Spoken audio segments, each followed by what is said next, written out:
Estamos aqui dando início ao painel de construção e energia, integrando sustentabilidade e eficiência energética. Teremos aqui uma abordagem muito interessante, né? Temos aqui agradecer mais uma vez a presença de todos os palestrantes, né? Vitor Marcelo, coordenador de expansão da Energia, né? A gente vai discutir sobre as ações da na iniciativa de geração distribuída em condomínios, né? Além da apresentação dos resultados. Arilma Tavares, coordenadora do Núcleo de Sustentabilidade do Senai Cimatec, né? Ações do Senai em busca da eficiência energética no setor da construção. Daniel Sobrinho, diretor do Sindus Comparar e coordenador estadual da B Solar, né? Vai falar sobre as ações voltadas para questões da energética, a jornada COP+, e perspectiva da temática da COP 30, e Daniel Wagner, coordenador do projetos da GIZ, né? Abordagem da atuação da GIZ, que é uma agência alemã, na temática, que pode contribuir para ajudar o setor na busca de eficiência energética, né? Sem muitas demoras, eu gostaria de chamar a Vitor Marcelo para começar a sua apresentação. E gostaria mais uma vez, Vitor, obrigado pela sua presença. Boa tarde a todos. Primeiramente, agradecer, na verdade, é um privilégio para a gente estar aqui nesse painel de hoje, representar a Energia em um evento tão importante para o setor. Bom, gente, boa tarde a todos. Meu nome é Vitor Marcelo, eu sou advogado, mas não se preocupem, eu não vou tratar de cláusulas contratuais, nem falar de questões jurídicas aqui. A ideia é a gente falar de sustentabilidade, né? E antes de entrar no tema propriamente dito, eu acho que é importante contextualizar com a minha própria carreira, né? O que um advogado está fazendo aqui para falar de sustentabilidade num evento de infraestrutura, né? Eu trabalhei 20 anos da minha carreira na Light, que é a distribuidora de energia do Rio de Janeiro. Fiquei esse tempo todo lá, foi uma grande experiência. Passei por diversos setores, né? Pude assimilar bem a importância do setor elétrico e os desafios. Na sequência, eu passei pelo Grupo EGEA, que é líder de mercado no segmento de saneamento privado no país, atuando especificamente na Águas do Rio, implantação da empresa no Rio de Janeiro. Lá eu fiquei 3 anos. E de lá eu vim para Energia e hoje estou à frente da área de estruturação e de expansão. E é isso, né? Muito empolgado com o setor de fotovoltaica, é o futuro já hoje, né? E muito orgulhoso de estar fazendo parte dessa história. Bom, então, gente, para a gente falar de sustentabilidade, eu queria, na verdade, antes promover uma reflexão, né? Quando a gente fala de sustentabilidade e pensa como cidadão, como empresário, como investidor, como empreendedor, qual é a primeira coisa que vem na cabeça de vocês quando a gente pensa num produto sustentável, né? Surge alguma preocupação? Mas o que vem assim de imediato, né? Organicamente ao nosso pensar? O que vocês pensam assim em relação ao produto, né? Vem alguma preocupação? Eu não sei o que passou na cabeça de vocês, mas nós temos a impressão de que o público em geral, quando ouve sustentabilidade, ele imagina, né, que ele vai se deparar necessariamente com algo mais caro. O empresário pensa, isso vai impactar no meu CAPEX, com certeza vai diminuir minha TIR, vai me atrapalhar em algum momento, eu vou ter que fazer contas. E lá na a gente tem a percepção exatamente contrária a isso, né? A gente entrega a sustentabilidade, o nosso produto é sustentável, é a sustentabilidade no sentido mais amplo da palavra, mas a gente entrega isso com uma economia imediata, né? O nosso modelo de negócio mostra para a gente que, para ser sustentável, necessariamente não precisa ser mais caro. Ao contrário, né? Então, a gente vê isso nas nossas implantações e a gente consegue transmitir isso com muita certeza para os nossos clientes. Bem, dito isso, né, ainda nessa linha de sustentabilidade, eu mesmo, na minha carreira, encontrei um grande propósito na porque como eu trabalhei o tempo inteiro em infraestrutura e com serviços essenciais, energia elétrica e água, aqui na a gente consegue continuar entregando isso, mas o propósito é muito mais nobre, né? Porque a gente está impactando positivamente mesmo o mundo, né? E no Rio de Janeiro nós fomos muito pioneiros nisso, porque a nossa empresa foi uma das primeiras aí a desbravar a GD e conseguir fazer algo muito específico para condomínios, né? Hoje, a nossa carteira de clientes, mais à frente eu vou mostrar, ela é majoritariamente composta por condomínios. Tá?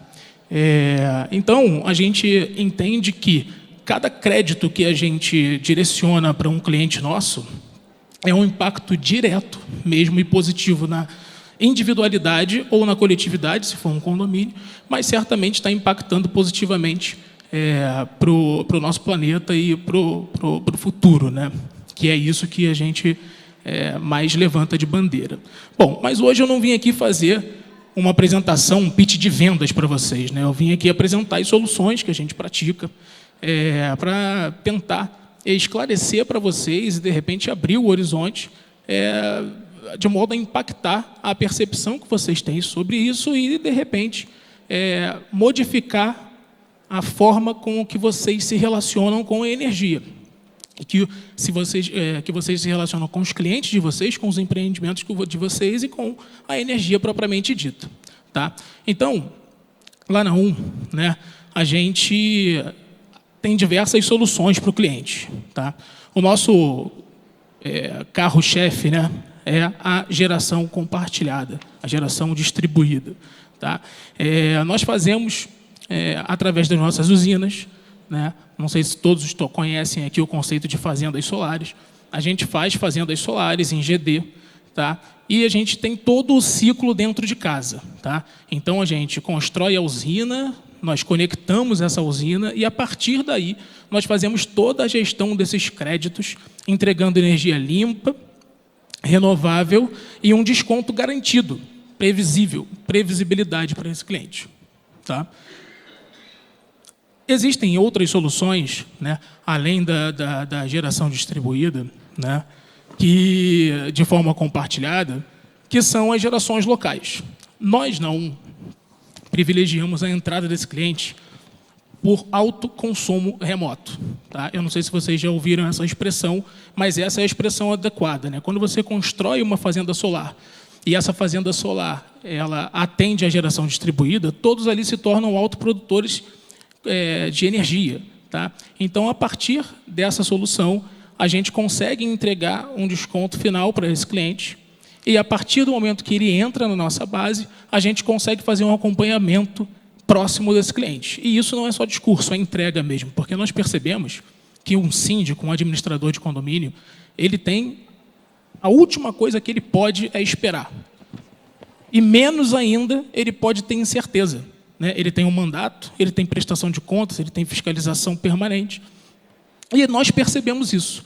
Então, o nosso modelo de negócios ele é todo voltado para deixar esse administrador, esse síndico confortável. Então, nós participamos das assembleias, nós estamos com ele, nós temos relatórios mensais, reuniões periódicas de acompanhamento disso.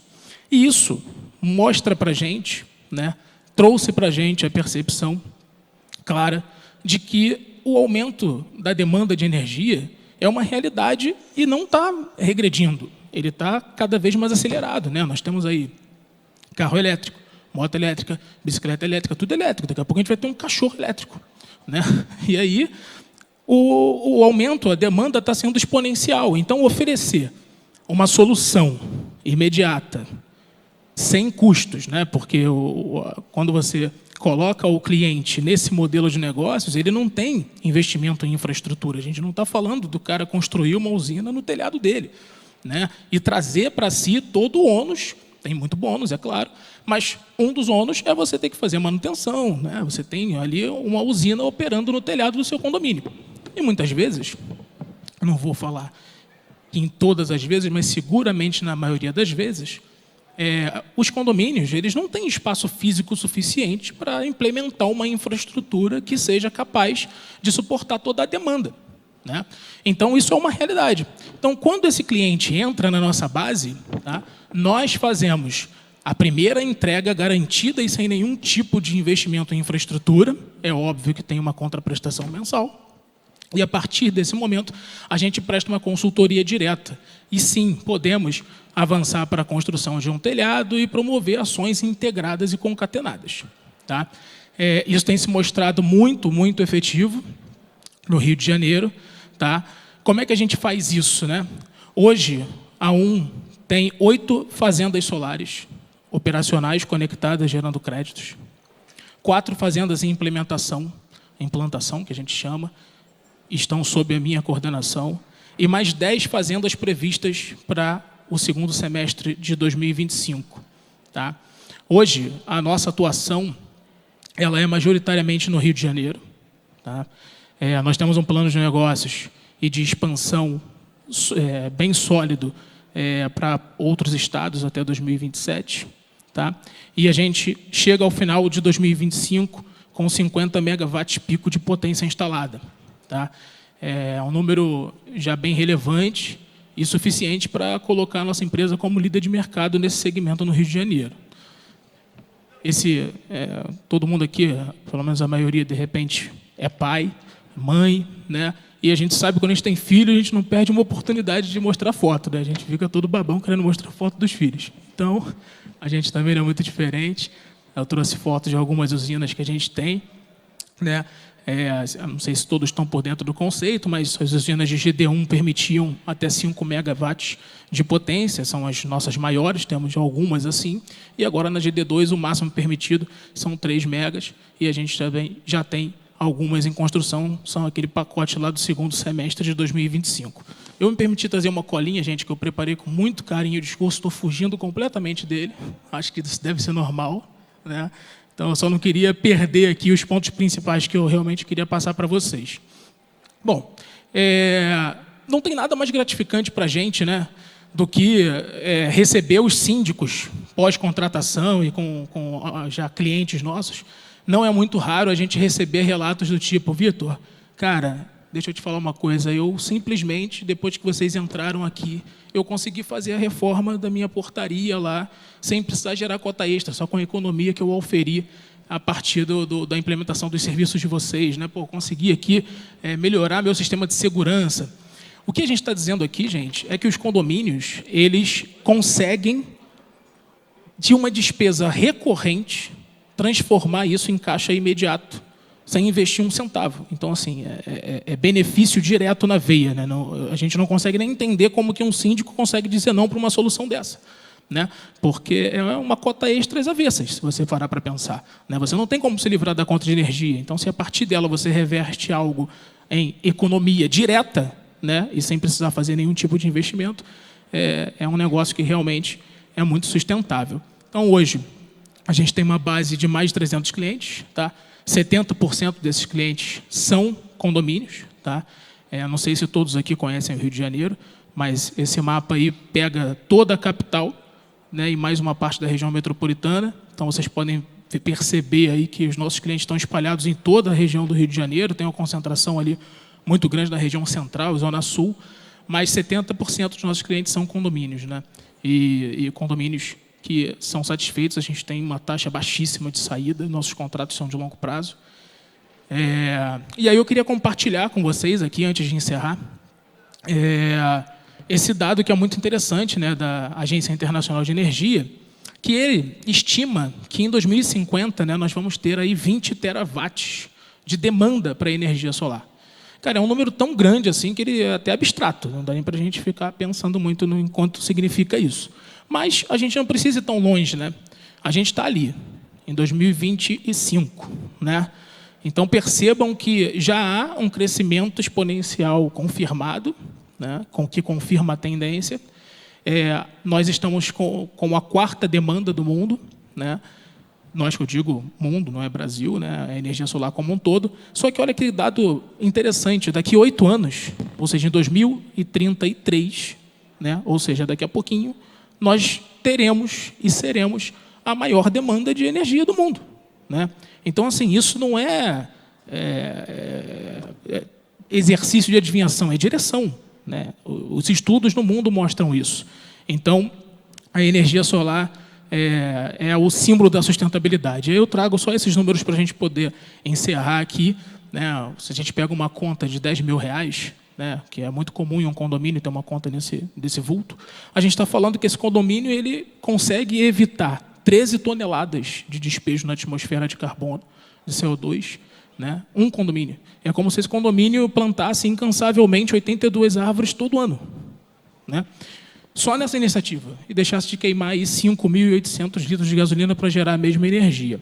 Então, gente, eu vou deixar um último recado aqui final, agora colando, porque eu fiz uma frase especial para vocês, que é o seguinte: o modelo da mostra que é possível a gente fazer isso imediatamente. Tá? É possível fazer imediatamente, é possível promover sustentabilidade com economia direta. Então, se é possível, né, vocês que são da construção civil e da infraestrutura, né, têm o poder de antecipar esse futuro. Né? Não tem por que mais a gente ficar construindo sem pensar no futuro e tendo que reformar sempre o passado, né, numa política de reforma do passado. Então, se é possível fazer isso de um jeito mais sustentável hoje, porque ainda, né, a gente fica promovendo do jeito antigo. Então, o futuro da energia já chegou, a gente só precisa mesmo se conectar. Tá? Então, quero agradecer aqui pela presença de todos, agradecer a todos pela atenção, fico à disposição para perguntas, o tempo foi curto, não dá para a gente aprofundar muito, mas eu fico à disposição para a gente bater papo depois, se vocês quiserem me procurar nas redes, meus contatos iam para a tela, para vocês pegarem, Vitor, mas eu fico à disposição. Ok, Vitor, muito obrigado. E essa realmente é uma tendência e uma realidade também, né? Então, eu gostaria de passar a palavra para a Arilma Tavares, coordenadora do Núcleo de Sustentabilidade Senai-Cimatec, na Bahia, né, para falar sobre ações do Senai-Cimatec na eficiência energética, que o Senai-Cimatec realmente é uma referência, né, em tudo, principalmente na Bahia e no Brasil, com relação à construção sustentável. Ok. Boa tarde. Obrigada pelo convite, né, de estar aqui representando o Senai-Cimatec. Sou eu que passo aqui? Pronto. Temos 10 minutos, viu, Aurélio? Certo. Okay. Pessoal, o Senai, eu acho que dispensa apresentações, né?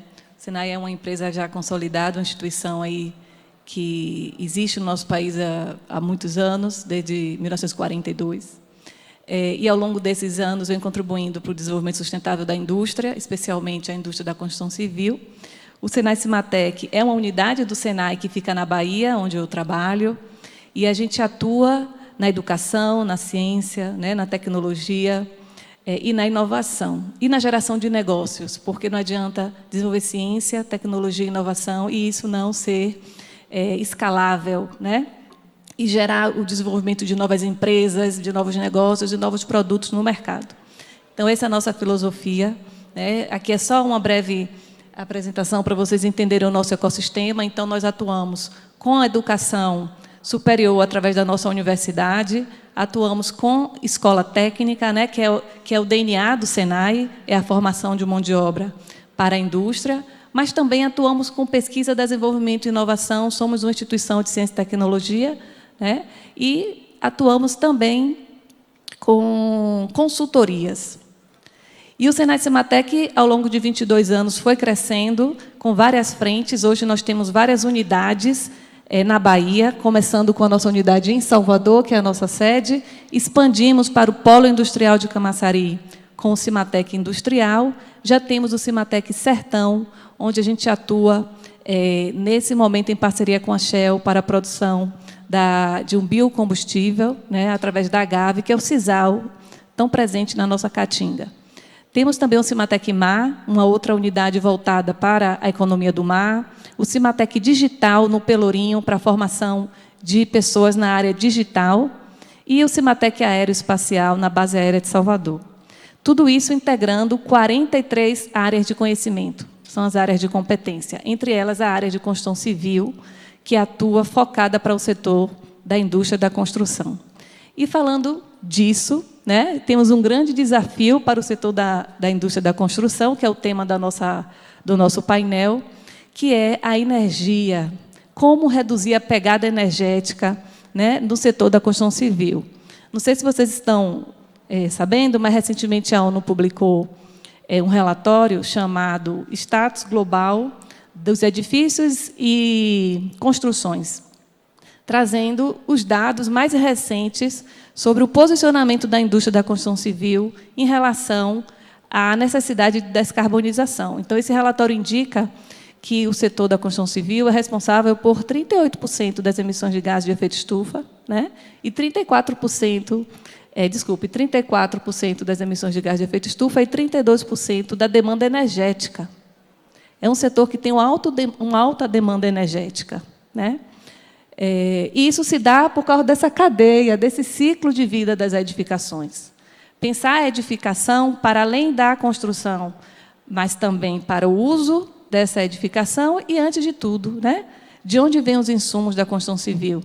Então, também, nesse relatório, eles apontam que o setor de aço e cimento, né, a indústria de aço e cimento, elas representam 18% das emissões de gases de efeito estufa. E é a matéria-prima da construção civil.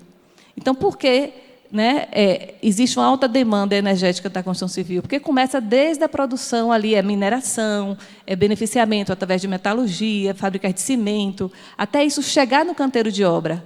Já se gerou uma alta pegada energética. E esse canteiro de obra precisa também ser eficiente, né? O projeto precisa já ser construído pensando nisso. E a gente estava em outro painel e estava sendo falado do Lean Construction, né? O BIM como uma ferramenta também super importante. Então, já existem tecnologias, ele falou da questão da fotovoltaica, né, da energia solar, é uma realidade, e tantas outras ferramentas a gente precisa trazer efetivamente para os nossos projetos e conseguir descarbonizar a indústria da construção. Para esse painel, né, no tempo que foi concedido para a gente, eu vou trazer 3 frentes de informações com base nos nossos cases do Senai Cimatec. Uma consultoria voltada para a eficiência energética em edificações, mas também um pouco de pesquisa, desenvolvimento e inovação aplicada à construção civil e algumas ações estruturantes que nós estamos fazendo para a transição energética. Com relação à consultoria, a gente fez uma consultoria voltada para uma prefeitura. Então, o painel anterior falava da importância da sustentabilidade na gestão pública, né? E isso faz toda a diferença. Nós trabalhamos com a prefeitura lá na Bahia, uma prefeitura pequena, onde nós trabalhamos com 5 edificações antigas, algumas delas, trabalhando em alguns sistemas, né? Sistema de iluminação, condicionamento, sistema de TI, enfim. Só em avaliar essa estrutura, né? Considerando um horizonte de 13 meses de dados, a gente percebeu a oportunidade de reduzir o consumo da energia e, consequentemente, gerar um saldo aí positivo nas contas públicas a partir do momento que se economiza energia. Então, isso certamente reverberou, né, em ganho energético e também financeiro. Então, sustentabilidade é isso, né? É o ganho ambiental, é o ganho econômico e o ganho social, tudo junto. Mas essa consultoria tratou de edificações já operando, e, como eu disse, a gente precisa ir além, né, de corrigir as edificações que existem e projetar edificações novas. E, nesse mesmo relatório da ONU, eles falam que, até 2050, quase metade das construções ainda serão construídas, né? Em 2050, todas as construções existentes, metade ainda vai ser construída. Então, a gente tem muita coisa para fazer nessas construções que ainda vão sair do papel. Precisam já sair, né, sob esse olhar da sustentabilidade. Avançando aqui, eu vou trazer alguns exemplos de projetos de inovação aplicada ao setor da construção civil e que vocês vão verificar a importância, né, da gente desenvolver ciência e tecnologia para novos materiais, né, para a construção civil. E muitos desses materiais vêm de resíduos. Eu estava na Arena, né, e tive a oportunidade de ver a apresentação aqui da Luciana, que está aqui na frente, com o case de reciclagem de isopor.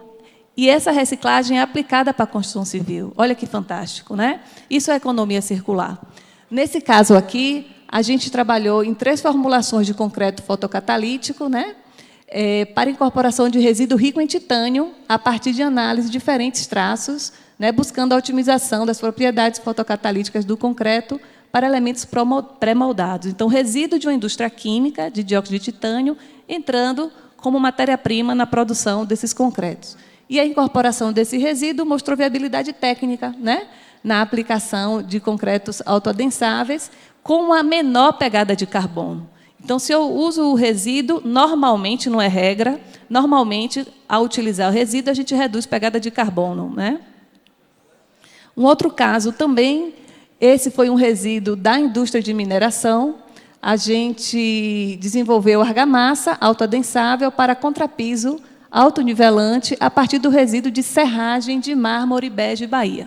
Então, nós temos lá na Bahia a mineração que atua com o bege Bahia e gera-se muito resíduo, como em qualquer outra mineração, né? Então, a gente desenvolveu esse estudo e comprovamos a viabilidade técnica no uso desse resíduo para argamassa autoadensável. Por fim, esse outro projeto de reaproveitamento de resíduos grossos, né, da rocha de mármore, também do mármore bege Bahia, e a gente viu que, a depender do teor de incorporação, o concreto permeável e o piso grama apresentaram boas propriedades físicas e mecânicas. Gerou depósito de 3 patentes, né, como nas outras também. Então, são projetos que têm um certo segredo aí industrial, mas quem tiver interesse depois pode se conectar comigo, que eu facilito aí o contato com os pesquisadores do Cimatec para vocês saberem mais, enfim, o que for possível compartilhar, para que a gente possa replicar experiências como essas.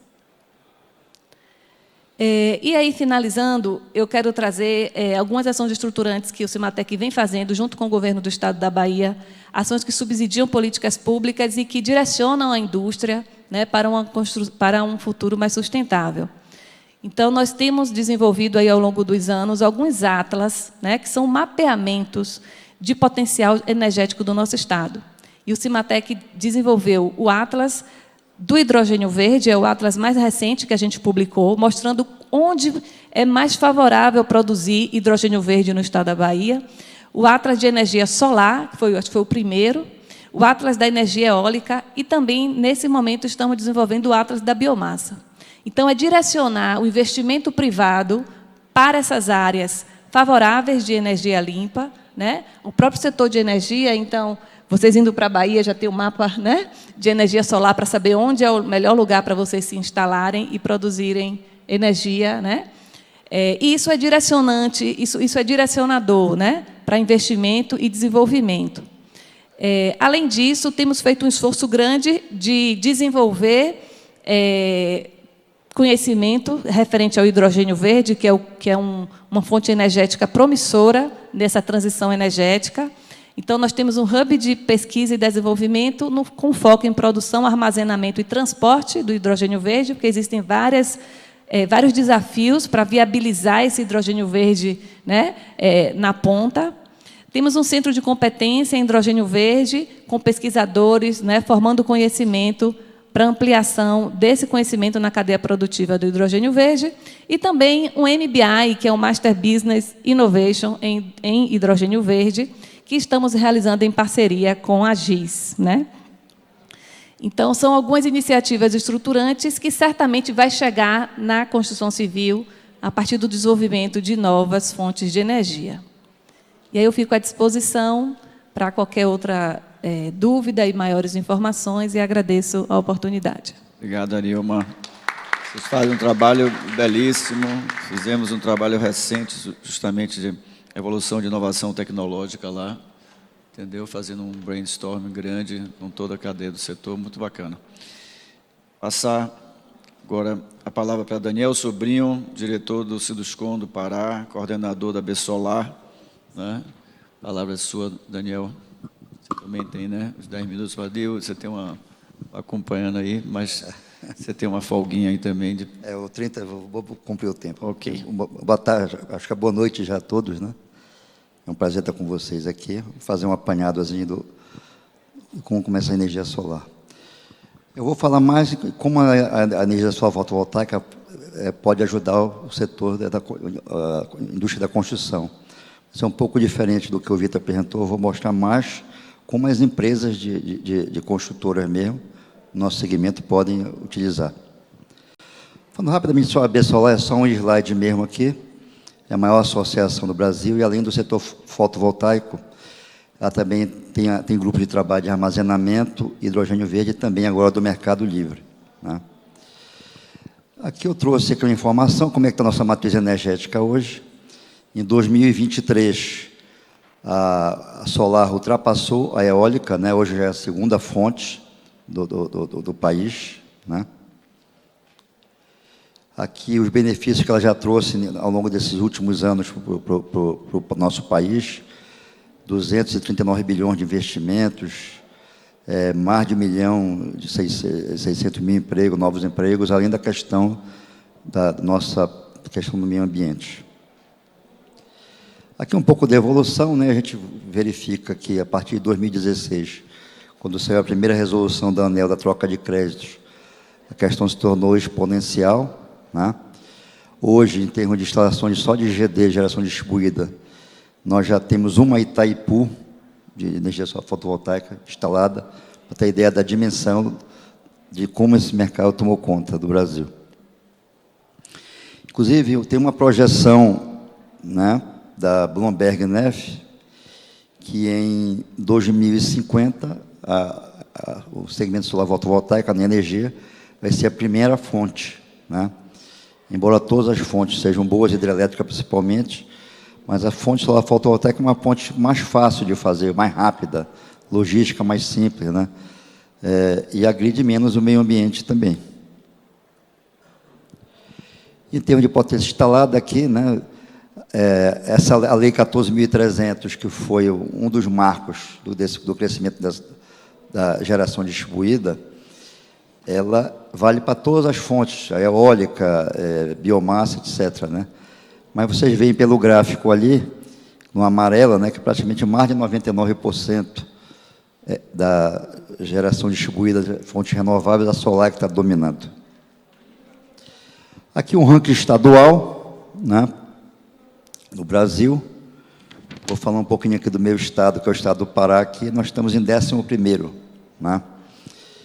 E interessante aqui que a gente está um pouquinho depois da Bahia, né?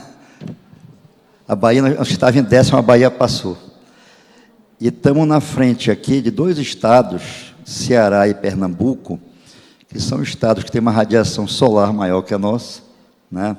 Estados economicamente hoje maiores, mas o Pará está na frente.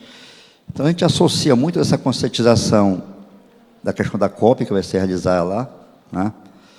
Nós estivemos, a AB Solar esteve ano passado com o governador do estado e a vice, fizemos várias propostas lá, e uma das coisas que o Pará praticamente era quase inexistente eram os prédios públicos, né? Hoje, nós já temos vários exemplos de prédios públicos com energia solar, Santa Casa de Misericórdia, todos os editais, tanto de novas construções como de reforma, já contempla a solar fotovoltaica. Aí eu estou colocando aqui, vai voltar agora alguns cases reais de práticas sustentáveis para ajudar o setor da construção, né? Primeiro, áreas condominiais, né? Nós já temos diversos casos, infelizmente, o espaço que as edificações têm, elas não permitem que atenda todos os moradores, né? Mas tem a alternativa ali que o Vitor comentou ali. Mas para as condominiais, já temos situações de fazer, né? Às vezes não atende todo o consumo do condomínio, mas às vezes parte dele consome. E tem soluções também que eu acho que os arquitetos têm que começar a enxergar um pouco diferente, têm que começar a pensar um pouquinho e deixar um espaço maior, somente lá na parte de cima, né? A caixa d'água, às vezes, ela fica no meio ali, atrapalha um pouco, né? Mas eu acho que para tudo existe solução. Habitações populares, né? Minha Casa Minha Vida já está contemplando, né? E pelo que o próprio ministro que esteve ontem aqui comentou, tem 2 alternativas, tanto essa alternativa de local, mas a alternativa que ele estava pensando melhor é justamente colocar, tipo, as fazendas, né? Justamente para tirar do morador esse custo de manutenção, acompanhamento, etc. Essa é uma usina real, né? Não que a outra não seja, né? Mas essa fui eu que fiz, a minha empresa que fez, inclusive. E isso é para uma construtora nossa ali de Belém, eu posso citar o nome, eles estavam aqui há pouco, era a Quadro Engenharia, né? Que isso aí é no almoxarifado deles, e eles fizeram essa usina para atender especificamente às obras, né? Vai utilizar a geração remota, então as obras da Quadro Engenharia, elas vão receber o crédito, né? E como a própria lei permite, terminou aquela obra, começou outra, ele muda a quem vai receber o crédito, né? Então, isso é uma alternativa realmente para a indústria da construção que nós atuamos, né? De procurar se tornar, inclusive, as nossas obras mais sustentáveis. E outra alternativa também, voltar também mais para as áreas condominiais, é justamente o mercado livre de energia, né? Que é uma coisa que já tem há bastante tempo, mas se tornou mais atrativa a partir de janeiro de 2024, que antes só podia migrar para o mercado livre quem tivesse uma demanda contratada de 500 quilowatts, que isso é uma pequena indústria, um comércio de grande porte, né? Então, praticamente, nenhum condomínio, por exemplo, podia migrar. Hoje, qualquer edificação que pague demanda contratada, pode ser 30 quilowatts de demanda, por exemplo, já pode aderir ao mercado livre. Então, com isso, uma grande quantidade de condomínios residenciais e também condomínios comerciais estão começando a migrar. Então, uma alternativa, tanto para as obras serem sustentáveis, como também depois que a construtora entrega a obra, os moradores têm uma alternativa de tornar o prédio também sustentável, né? E ainda mais economizando cerca de 30% da sua conta de energia, sem praticamente fazer nenhum investimento. Alguns prédios mais antigos têm que fazer uma adaptação no padrão de medição, etc. Os mais modernos, custo zero realmente. E aqui não podia deixar de falar, para concluir, né, da nossa jornada COP+, o nosso presidente Alex fez uma bela explanação hoje pela manhã, né? A nossa Comissão de Meio Ambiente, que vai ter, agora 22 de maio, vai reunir em Belém, né? O Nilson comentou na abertura lá também, vai ter oportunidade de conhecer melhor esse projeto, e como o próprio nome diz, não é só para a COP, inclusive para depois da COP. E aqui são os grupos de trabalho que nós temos, segmentos, né? A AB Solar, ela aderiu, ela é apoiadora institucional da jornada COP+. Inclusive, eu acabei com mais uma representação para mim, eu represento a AB Solar no Conselho Curador, né? E nós, inclusive, o nosso presidente fez uma reunião semana passada com todos os sindicatos, onde ele deu uma chamada geral ali, para que todos os sindicatos participem dos grupos de trabalho, e está tendo uma adesão maciça, né? Está aqui a Ellen, que é a nossa coordenadora do projeto ali, que pode ser testemunha disso, da quantidade de projetos, de todos os segmentos aí, né? E, para concluir, vai o convite, né, para todos, a jornada COP+ não é nada apenas para o nosso Estado, é para todo, como o Alex falou de manhã, é para o Brasil, é para o mundo, né? E nós temos na nossa página, né, temos no nosso Instagram, Jornada COP+, sigam lá, que está tendo todas as informações. Isso é uma coisa que é um legado que nossa FIEPA quer deixar para o mundo, né? Certo? Então, concluindo aqui, eu cumpri meu tempo, presidente, tá certo? Aqui estão meus contatos, para quem quiser fazer uma abordagem depois, eu estou à disposição de todos. Muito obrigado. Muito obrigado, Daniel. Vocês, né, estão tendo um trabalho hercúleo, né, para preparar o Pará para a COP30. Então, parabéns a você, a Alex, a todo, né, Fabrício, que está aí também nesse esforço aí conjunto. E que é realmente um grande desafio.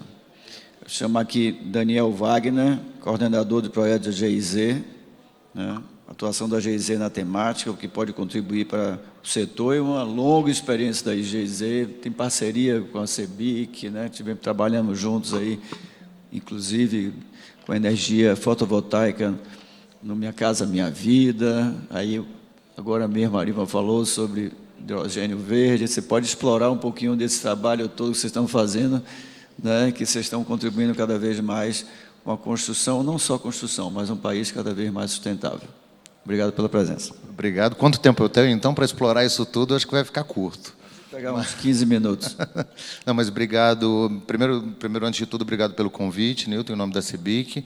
Vou agradecer também meus companheiros de mesa aqui, né, Daniel, Arlima e Vitor. É um prazer estar aqui representando a GIZ, né? A GIZ, antes de tudo, ela é uma agência de cooperação técnica, e é uma agência pública alemã que a gente, então, faz cooperação bilateral com diversos países do mundo, né? No caso aqui, a cooperação Brasil-Alemanha. E a gente, dentro dessa cooperação, a gente trabalha especificamente com diferentes ministérios, né? Eu vou trazer aqui uma experiência vinculada ao Ministério das Cidades, que a gente construiu uma parceria importante também com o Sinduscom, com o apoio da CEBIC, e entendendo que nós, enquanto cooperação técnica internacional, apoiando um ministério a nível federal, a nossa abordagem tem que ser sempre de uma abordagem de pensar uma política pública de uma perspectiva mais ampla, né? Pensar um programa, uma política, muito mais do que soluções. A gente viu aqui a quantidade de soluções inovadoras e promissoras, e a quantidade de soluções muito relevantes que tem aqui. O nosso lado é um pouco diferente. A gente tem que dar uma olhada um pouco mais global para a gente entender como essas soluções podem ser aplicadas na vida real e como, então, a política pública e o setor público pode apoiar o setor privado para a melhoria desse cenário. Então, eu trouxe no título aqui, eu trouxe dois temas aqui que eu queria explorar rapidamente com vocês. Primeiro, a questão da eficiência energética na construção civil, né? Uma maneira simples da gente definir eficiência energética no setor de edificações é a gente conseguir garantir a mesma qualidade de conforto e de serviço, gastando menos energia. É assim, a primeira maneira simples da gente entender isso. Ou seja, esse prédio que a gente está aqui podia gastar muito menos energia se não tivesse ar-condicionado ligado, mas a gente não teria o mesmo conforto. Então, não serve. A gente quer manter o nível de conforto e a gente quer gastar menos energia mantendo esse nível de conforto que a gente tem. E aí, para isso, para a gente pensar uma política pública de eficiência energética na construção civil, a gente se deparou com... A gente começou a pensar em dois temas específicos, né? Primeiro, o que é eficiente, né? Que nível que a gente tem agora para saber o que é eficiente. E depois, exatamente o que eu acabei de falar, o nível, ou seja, o que a gente gasta hoje em dia no setor da construção civil. E, para nossa surpresa, ninguém sabe, né? A gente não sabe o universo de edificações no Brasil, independente do setor, da região, quanto que esse universo de edificações consome de energia em todo o seu ciclo de vida e quanto que ele emite de gás de efeito estufa, que eram as nossos dois grandes focos, né, que a gente tinha. Então, a gente percebeu que a gente não existe um estudo, assim, existem estudos, mas não existe uma métrica, né, não existe um número que a gente possa se basear, né? E, além disso, uma vez tendo esse número, quais são as ferramentas e os instrumentos que a gente consegue, então, atuar para melhorar a condição de eficiência desse patrimônio edificado. Então, essa é uma coisa. A segunda coisa é essa relação público-privada, ou seja, enquanto apoio ao programa público e à política pública, como eu posso induzir de uma maneira coerente e não traumática o setor privado a aderir a essa política. Todo mundo aqui conhece a lei que não pega, né? Passa uma lei, as pessoas não obedecem, muitas vezes isso apaga, esquece, enfim, né? A gente conhece muito bem isso. A nossa preocupação era ter o setor público muito presente na elaboração de alguma política, um programa, alguma ferramenta, que essa parceria público-privada pudesse, então, atuar no benefício da eficiência energética da edificação, como eu disse, de uma maneira global. Então, eu gosto de trazer também essa pequena provocação, que a gente fala muito, né, de eficiência energética, números, quilowatts, etc., mas muitas vezes é importante a gente trazer para a vida real também. Então, eu sempre pergunto quanto de carbono tem aprisionado dentro de uma árvore, ou seja, quantas árvores eu preciso crescer para conseguir aprisionar carbono e quanto carbono eu emito em quantas árvores que eu desmato, né? Ao mesmo tempo, quanto que uma casa consome de energia e quanto que eu posso, na minha economia a nível global, possibilitar que mais casas possam ter o mesmo nível de conforto com a energia que eu consigo, de maneira geral, economizar, né? Então, isso aqui é interessante. Quando a gente se deparou, então, como vamos atuar dentro desse cenário para construir uma ferramenta, para construir uma abordagem para conseguir ter mais eficiência energética nas edificações em termos, novamente, de consumo de energia e de emissão de gás carbônico. Então, essa acho que é um primeiro norte que a gente teve. Vamos levantar rapidamente aqui, vocês podem ver essa parte. Aqui, as edificações estão divididas no consumo de energia e gás e emissão de gás em dois momentos, né? Um momento de construção, que é esse laranjinha, e no momento de operação. Quando a gente fala em construção, obviamente a gente está pensando em dois momentos também, ou seja, toda essa energia e esse carbono que está acumulado nos materiais construtivos e o que é gasto de energia e emitido de carbono no processo da construção mesmo, ou seja, no canteiro de obras, né? Então, à medida, aí você tem três momentos aqui, né? À medida que a edificação vai se modernizando, a porcentagem, como vocês podem ver aqui, né, a porcentagem de emissão de gás de consumo energético está muito mais na construção do que na operação. A gente pega um edifício antigo que tinha materiais simples, né, e poucos materiais. Você, na construção e nos materiais, você tem pouca energia, mas como ele é muito ineficiente, ele gasta muita energia para você manter, e, ao mesmo tempo, ele emite muito gás carbônico. Ao mesmo tempo, né, num edifício net zero, ou quase net zero, como está aqui, como você tem mais quantidade de materiais mais tecnológicos, com um processo de produção mais avançado, você tem muito mais consumo de energia e emissão de gás no processo construtivo e embutido nos materiais do que na própria operação, né, que são edificações mais eficientes, né? Então, aí a gente chegou ao que a gente chama aqui da Secarbon, que é essa calculadora de consumo energético e emissões de carbono de edificação. Eu não vou entrar muito aqui nos detalhes e no potencial da ferramenta em si. Vocês podem ir aqui no stand da Saint-Gobain para conhecer um pouco mais, ou no próprio site da Secarbon. Mas a Secarbon é uma ferramenta, então, para apoiar as construtoras e os projetistas a entenderem, nessa fase inicial do ciclo de vida da edificação, ou seja, materiais e construção mesmo, a você ter uma gestão mais eficiente da sua obra.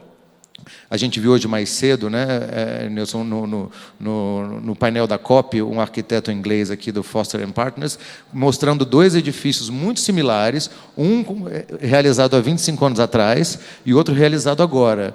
E eram edifícios muito parecidos, eles falaram que um consumiu muito mais energia e carbono do que o outro, e eles conseguiram mudar essa lógica com o edifício moderno só por uma decisão de design, ou seja, o edifício é praticamente o mesmo, mas com opções melhores e mais inteligentes do desenho do próprio edifício, ele conseguiu tornar o edifício muito mais sustentável. A Secarbon, ela permite isso para qualquer projetista no Brasil e para qualquer construtora, né? E aí, qual é a nossa máxima na hora que a gente pensa em política pública, de como é que a gente atua nisso, né? Esse é o nosso grande mote, que a gente não pode fazer uma gestão de algo que a gente não consegue medir. Então, a primeira coisa é a gente medir. A gente não tem uma linha de base, não tem um benchmarking, né? Então, a primeira coisa é a gente conseguir aferir numericamente o que a gente tem, e a partir daí a gente então consegue evoluir, consegue estabelecer metas e consegue pensar em políticas, consegue pensar em parcerias para a gente melhorar o nosso cenário, né? Então a gente desenhou esse caminho lógico, apoiando o governo federal, né, em parceria muito próxima aqui com o Sinduscom, aqui na figura da Lilian, que está aqui com a gente, e com o apoio da CEBIC também, esse primeiro caminho lógico, né? Primeiro a gente pensou em fazer um estudo geral de impacto do que existe no mercado, o que existe de tecnologia da construção, para saber se isso de fato é relevante. Bom, entendemos que é relevante. Segunda coisa, vamos então produzir um instrumento para aferir esse número, para fazer essa linha de base, que é uma ferramenta de cálculo, que é o que a gente fez e que está atuando, que está funcionando nesse momento, né? Então, temos um estudo de impacto, temos uma ferramenta de cálculo, aí a gente começa a conseguir juntar dados. Agora a gente consegue estar colhendo dados, as empresas estão usando, então a gente consegue fazer um monitoramento e uma gestão desses dados que estão chegando. Claro que eles têm um milhão de características dessa ferramenta, você separa por tipo de edificação, né, por classe, ou seja, a edificação mais, né, de uma classe mais alta ou mais baixa. Então, você consegue categorizar isso e você consegue entender quanto que o nosso conjunto de edificações, em média, hoje em dia consome de energia e emite de gás. Só a partir desse momento que eu consigo, então, estabelecer uma certa meta. Porque, imagina, se eu, enquanto legislador, pode ser até municipal mesmo, num código de obras, ou a nível federal, eu digo, olha, seu prédio tem que emitir tantos toneladas de carbono no máximo, senão você não tem um incentivo, por exemplo, né? Mas se eu não sei quanto que o mercado faz agora, como é que eu vou cobrar isso do meu parceiro privado, né? Então, para a gente entender como é que a ferramenta funciona e como é que a gente consegue, a nível nacional, fazer uma política mais incremental, de melhoria incremental, a gente tem que ter o setor privado muito próximo, a gente tem que entender, bom, a gente não vai forçar o mercado a fazer nada que ele não consiga, né? Porque senão vira a tal lei que não pega, né? Então, a gente entende qual é a linha de base atual no mercado e, aos poucos, a gente vai conseguindo, então, apoiar o próprio setor privado a melhorar as suas métricas, né? Uma das resultados que a gente tem é que nesse último normativo do Minha Casa Minha Vida, né, que a gente fez a parceria, a gente tem um apoio, né, com o Ministério das Cidades, está lá no normativo que os empreendimentos têm que usar a ferramenta. Não tem limite. Você pode emitir o tanto que você quiser, pode gastar a energia que você quiser, ou seja, mas pelo menos você afere, para a gente saber qual é a situação. Uma vez que a gente consegue ter isso, você consegue incrementalmente, de fato, melhorando a política e melhorando a condição de sustentabilidade geral, né, do país. E aí, para terminar, a última imagem que eu queria mostrar para vocês é como é que isso aconteceu na Alemanha. Isso é exatamente como aconteceu na Alemanha já há bastante tempo. Você vê que começou nos anos 80 essa política na Alemanha e vem andando até agora de uma maneira cada vez mais rígida, né, nesse controle, nessa meta. E vou levantar aqui rapidamente para vocês terem uma ideia, né? Primeiro, esses traços azuis horizontais são as normativas de limite que tem na Alemanha, né? Então, no início, você vê aqui no eixo vertical que esse outro amarelo do meio aqui, Baupraxis, é a prática da construção. A própria prática da construção nos anos 80 consumia muita energia e emitia muito carbono. Então, a primeira normativa veio acima da prática, né? Acima da média, né? A partir do momento que você apertou um pouquinho a normativa, o limite normativo, a própria prática do mercado começou a baixar. E aí, 10 anos depois, uma normativa um pouco mais rígida. Só que o mercado já estava preparado para atingir isso. Isso vai descendo nessa escadinha, até o momento que a gente chega aqui, né, em 2010, mais ou menos, eles já começaram a ter o que a gente chama de casa net, na verdade, anos 2000, né, casa net zero, que não consome nada e não emite nada, e a partir dos anos 2000, o que a gente chama de net positive, ou seja, as casas que, com a geração distribuída, né, e com o acúmulo do carbono, você consegue ter casas que são positivas e que não emitem carbono nem consomem energia, muito pelo contrário. Então, essa é um pouco a lógica que a gente está trazendo para o governo federal. Então, que a gente está um pouco no início ainda, mas a expectativa nossa é que, entendendo como o mercado funciona e entendendo o setor privado como parceiro da implementação da política pública, a gente vai conseguindo incrementalmente, de pouco a pouco, melhorar a situação do consumo energético e das emissões de carbono nas edificações. Era isso. Muito obrigado, gente. Muito obrigado, Daniel. E é um trabalho bem bacana. Eu acho que tem esse lado dos limites, isso que nós estamos discutindo hoje, né? Justamente no GT de eficiência energética, para você ter, e agora tem que fazer isso de forma inteligente, para envolver todo o mercado, saber que o mercado da construção também é muito pulverizado, então, né, nós já temos uma norma de desempenho, então a gente está trabalhando tudo para ter o lado voluntário também, né, de você autodeclaração e uma série de coisas, para fazer essa questão que, né, a gente já avançou muito. Temos um espaçozinho aí para algum tipo de questionamento que vocês queiram fazer para um dos palestrantes, senão eu também posso já fazer algumas outras perguntas. Tem alguém que queira fazer alguma pergunta? Pronto. Vamos ser bem objetivos, tá bom? Eu gostaria que, quando falasse, se identificasse de onde é, quem é, ok? Tá bom. Boa tarde, Michel Sedinauer, da Plexo Solar. Minha pergunta é ligada ao advento das baterias, né, de energia e como elas podem ser usadas em diferentes partes do elo assim, de construção, da cadeia de construção. Se existem soluções que vão garantir a eficiência energética com as baterias, ou, especialmente também em termos de especialistas solares, isso vai acontecer mais pela rede, na opinião de vocês? Quem gostaria aí? Pronto, Daniel. Pode pegar aqui. A questão da bateria, porque o tempo era muito curto, a gente não pode falar muito, né? A bateria, eu digo que é o próximo boom que vai ter depois da energia solar fotovoltaica. O preço vem caindo bastante, mas, infelizmente, o imposto sobre a bateria é imposto de 70%. A bateria para uso para armazenamento de energia é o mesmo que a gente paga na bateria de celular, bateria de carro, etc. Inclusive, é maior do que a alíquota de cigarro e bebida, para vocês terem uma ideia, né? Então, já é uma realidade. Realmente, o preço ainda está muito alto ainda, mas vem baixando bastante. E isso vai resolver o problema, inclusive, para quem trabalha no segmento solar fotovoltaico, aquela questão de reprovações por inversão de fluxo de potência, etc., que a pessoa vai poder armazenar, a tecnologia já existe, né? Isso vale para qualquer instalação, inclusive para a indústria da construção também. Eu dei aquele exemplo das obras ali, etc., a pessoa que fizer para o próprio condomínio, né? Inclusive, evita pagar o que tem na lei hoje, a 14.300, que é o famoso fio B, a cobrança pelo fio B, que é o popularmente chamado de taxação do sol, né? Então, nós, no caso pela Besol, está brigando bastante para que isso saia, entre no kit solar, né? Que hoje, se você comprar uma placa, é um preço muito mais alto ao investidor do que você comprar o kit.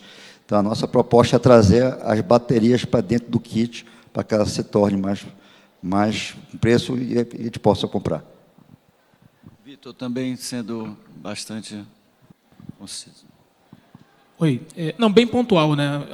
Nós fizemos os estudos lá na empresa, inegavelmente as baterias elas precisam entrar no jogo, né? A gente precisa das baterias, essa questão da inversão de fluxo é um problema muito grande, que ainda está muito presente mais lá no Nordeste, ainda não chegou aqui no Sudeste, nós não temos esse problema na área que a gente atua, mas, assim, antes de tudo, né, vem a questão da regulamentação, né? Ainda não existe regulamentação que permite, por exemplo, você implementar sistema de armazenamento no grid, para atuar no grid. Então, antes de mais nada, tem que acompanhar isso, entender como que essa regulamentação vai acontecer, quando vai acontecer, e, em paralelo, isso que o Daniel acabou de afirmar ali, né? O preço hoje, por mais que tenha caído bastante, ainda inviabiliza a aplicação dos projetos, pelo menos com base nos estudos que nós fizemos. Obrigado. Boa noite, eu sou o Felipe, da Liberdade Solar. Daniel, eu queria fazer uma pergunta super pontual sobre a calculadora. Você estava dizendo, né, essa tendência dos prédios aumentarem a emissão nos materiais, mas depois você tem uma grande diminuição na operação. A calculadora hoje consegue fazer esse cálculo também da operação dos prédios, ou hoje a calculadora faz do ciclo de vida até a entrega do empreendimento? A nossa opção na hora de construir a calculadora foi pensar muito no utilizador, né? Quem vai utilizar essa calculadora. Então, ela foi feita para a construtora mesmo, né? E a construtora ela tem total controle sobre a edificação, desde a escolha dos materiais, o desenho do edifício, a construção até a entrega da chave.